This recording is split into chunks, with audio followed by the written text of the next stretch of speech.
I welcome you to another Tuesday teaching. We praise God that we are in June.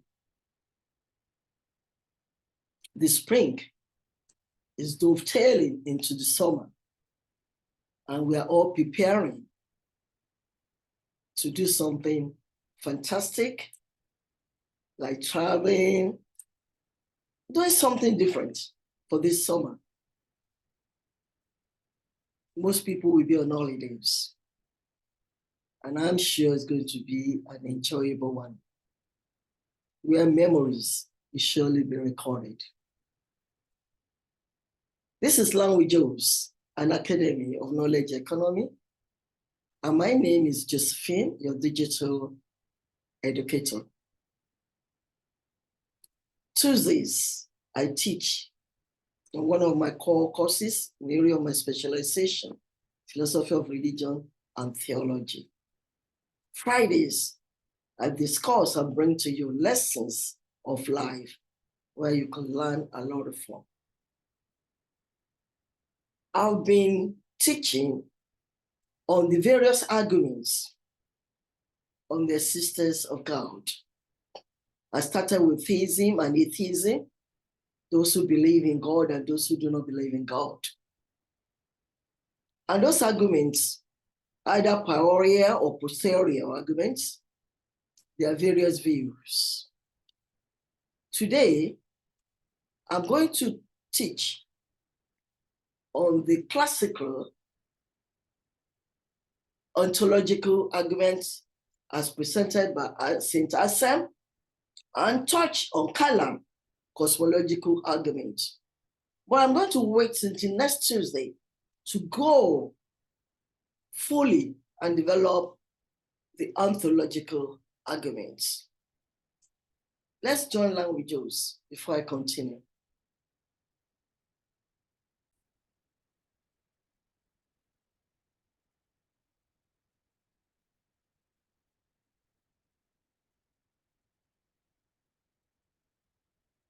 I welcome you back.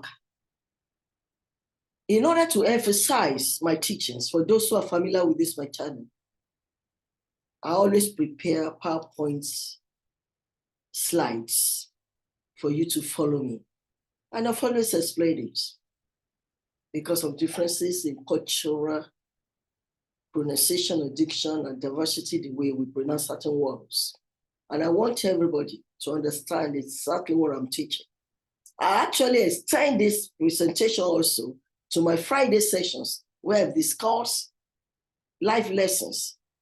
Life lessons are something I could say offhand, but I need you to really follow me and take down, if possible, some very crucial and germane points as I teach. So like I said today, I'm not going to take your time. I'm going to touch on the ontological argument as presented by St. Anselm, and I'm going to touch on Kalam cosmological arguments.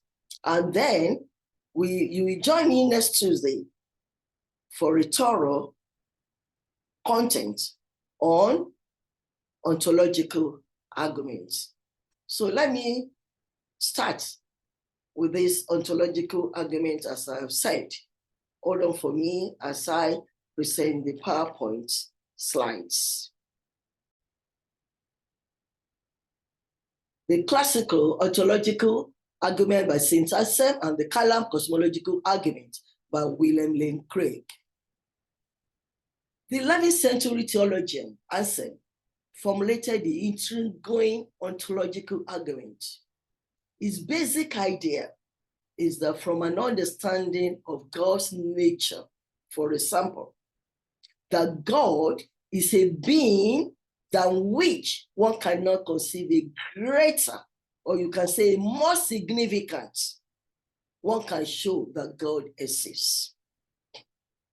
St. Anselm, who lived between the years 1033 to 1109, argues that we understand God as a being than which we cannot conceive a greater, or I say a being that we cannot conceive a more significant being. Yet, if we conceive of such a being as existing only in the understanding, a greater being could be conceived also, namely one that also exists in reality. But this would be contradictory. Don't you think so? Hence, God as the being than which we cannot conceive a greater must exist. Anselm's strategy then is to move from the admission that we have the concept of the being than which we cannot conceive a greater to the conclusion that God cannot be understood, not, underline the word not, to exist. Those who already believe that God exists now have a better understanding of God's existence. We might put the argument like this. Let's put it this way. Number one, persons have the idea of a being than which one cannot conceive a greater. Okay? Two, suppose this being exists only as an idea in the mind. You know, human mind generates several concepts, several ideas. So suppose this being exists only as an idea in the mind. Three, real existence is greater than mere mental existence. Are you following me? Number four, therefore, we can conceive of a being greater than the being of which we cannot be greater. I think you're understanding exactly what I'm saying here. Hello? Hello, someone. You're understanding me exactly what I'm saying. Okay? But there can be no being greater than the being of which we cannot conceive of a greater. Therefore, the being of which we cannot conceive of a greater exists in reality. Someone, let me go slowly and see if you can understand or comprehend these 6 points. Number 1 point, persons have the idea of a being than which one cannot conceive a greater. A person has that idea. And suppose this being only exists only as an idea in that mind. Okay? You understand what I'm saying now? Real existence is greater than mere mental existence. Therefore, we can conceive of a being greater than the being of which we cannot conceive of a greater. That is, a being that also exists in reality. But there can be no being greater than the being of which we cannot conceive of a greater. Therefore, the being of which we cannot conceive of a greater exists in reality. In summary, what Anselm is saying can be put into 3 things. Number 1, that God truly exists. 2, that he cannot be taught not to exist. And 3, how the fool said in his heart, what cannot be thought. That's simply what St. Anselm is saying. So now let me now go into Kalam Cosmological Argument by William Lane Craig.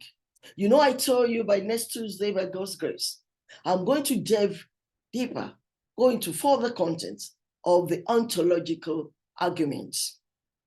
But now let me just branch into Kalam Cosmological Argument, William Lane Craig.